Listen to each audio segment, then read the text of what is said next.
पश्चिमी यूपी में high court bench की मांग को लेकर बीजेपी के राष्ट्रीय उपाध्यक्ष और राज्यसभा सांसद डॉक्टर लक्ष्मीकांत वाजपेयी ने मजबूत पैरवी कर डाली है।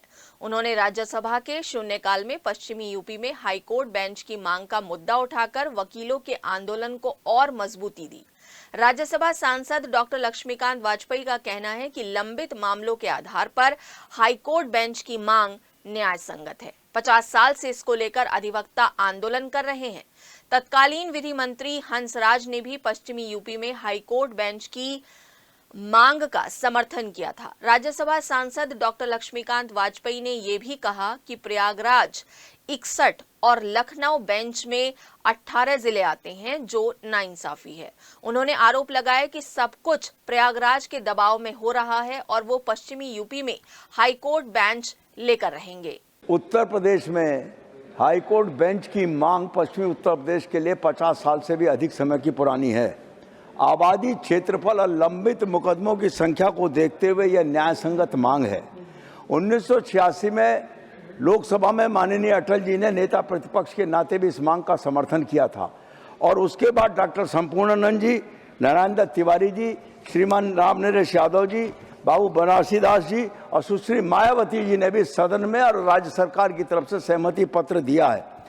माननीय सर्वोच्च न्यायालय की पूर्ण पीठ ने नसीरुद्दीन बनाम स्टेट ट्रांसपोर्ट अपील ट्रिब्यूनल में 1997 AIR + 313 में यूपी हाईकोर्ट अमेलगमेशन ऑर्डर 1948 के पैरा 7 और 14 की विस्तृत व्याख्या की है और उस व्याख्या में उन्होंने कहा कि इलाहाबाद में कोई स्थायी सीट नहीं है।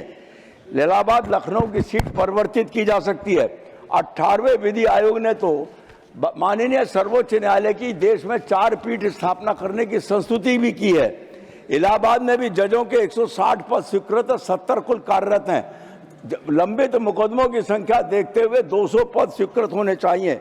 21/7/1986 में इसी सदन में राज्यसभा में तत्कालीन विधि मंत्री हंसराज भारद्वाज जी ने भी इसका समर्थन किया था।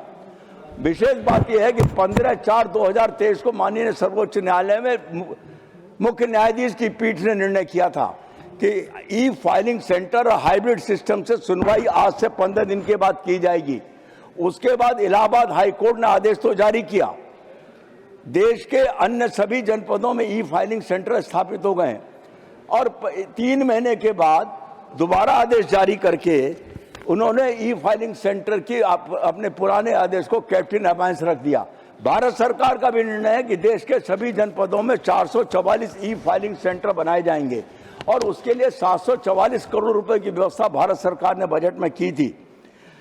अब इलाहाबाद हाईकोर्ट, प्रयागराज हाईकोर्ट ने यह आदेश जारी कर दिया कि ई फाइलिंग सेंटर पर केवल प्रयागराज बार में रजिस्टर्ड वकील ही कर सकेंगे।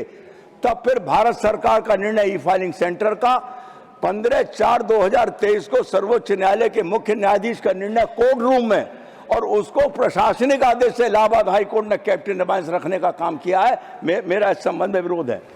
मुंबई हाईकोर्ट ने 5वीं बेंच कोल्हापुर में बना दी और उत्तर प्रदेश में 10,33,000 मुकदमे लंबित हैं।